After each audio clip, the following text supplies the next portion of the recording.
Seguimos con Liz Paredes, consultora experta en temas de desarrollo organizacional, de gestión del talento humano. Liz, la segunda serie de preguntas que quería hacerte, ¿cuál es la importancia de la cultura organizacional en los procesos de cambio? ¿Qué es la cultura? Empecemos por ahí. Bueno, si tú te remontas un poco a la etimología de la palabra cultura, a mí me parece súper interesante porque en realidad viene de dos vocablos, ¿no? El uno es un vocablo alemán, Kultur, ¿Ya?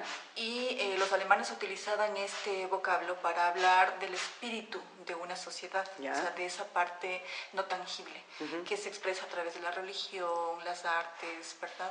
Entonces, es como el espíritu de un grupo, de una sociedad, aquello no tangible, las ideas, los valores. ¿Ya? Pero también es interesante porque en sus orígenes, que es la otra cosa que te quería decir, por el lado de los franceses, ¿Ya? Inicialmente se habló de una palabra que es civilization, ¿verdad? ¿Ya? Y esta palabra significaba exactamente lo mismo que en el caso de los alemanes, ¿Ya? este espíritu. Pero un poco con la historia y especialmente después de la Revolución Francesa, estoy al día con estos datos porque estaba leyéndolos por un tema.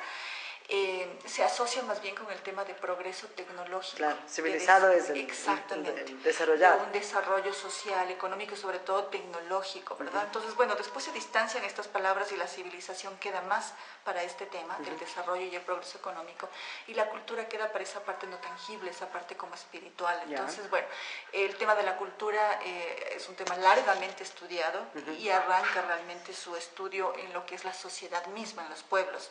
Pero luego las organizaciones adoptan este concepto para hablar justamente de ideas, de patrones de comportamiento, de valores, de esto que está expresado más en símbolos que en políticas, que en estrategias, y que tú defines como la forma de vivir, la forma de hacer las cosas dentro de una organización. Entonces, eso es cultura, ¿verdad? Pero es el estilo de liderazgo, es la orientación de la gente, por ejemplo, al cliente, sí o no, en positivo o en negativo, es la orientación de la gente hacia, por ejemplo, el foco en la tarea, ¿sí?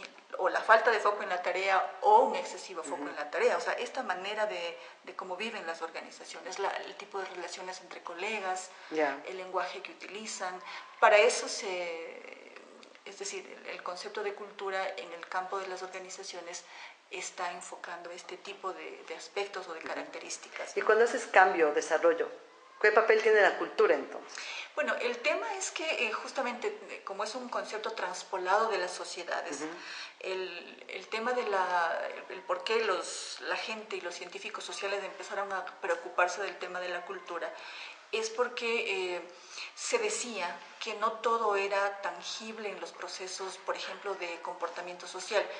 Un comportamiento concreto, la participación en procesos electorales. ¿Sí? Actualmente, para no remontarnos tanto tiempo atrás, tenemos como una apatía, ¿verdad? Que no solamente es en nuestro país, es una apatía generalizada. La gente cada vez quiere votar menos, ¿sí? Entonces, esta apatía generalizada, por ejemplo, es un tema que los científicos sociales les interesa y dicen, bueno, ¿qué pasa? ¿Es un tema estructural o es un tema de cultura? ¿Es un tema de cosas tangibles, como por ejemplo, quién tiene el poder? La gente toma decisiones, es decir, toma la decisión de participar o no en un proceso electoral porque esto le va a cambiar la vida en alguna medida.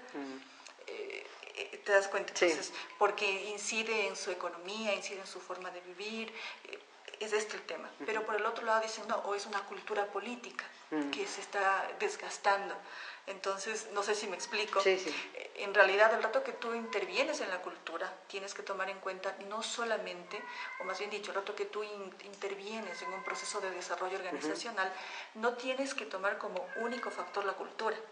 Tienes que tomar en cuenta, al igual que las sociedades, también. Exactamente, estructuras, políticas, procesos. Por ejemplo, hay un tema hablando de lo que es modelos de organización o de estructuras, que es decisivo en la cultura que tú tienes, que es la forma como tú pagas, la forma como evalúas el desempeño y cómo tienes exactamente armado tu modelo de compensación. Una organización con remuneración variable va a tener una cultura muy distinta que una que no lo tiene.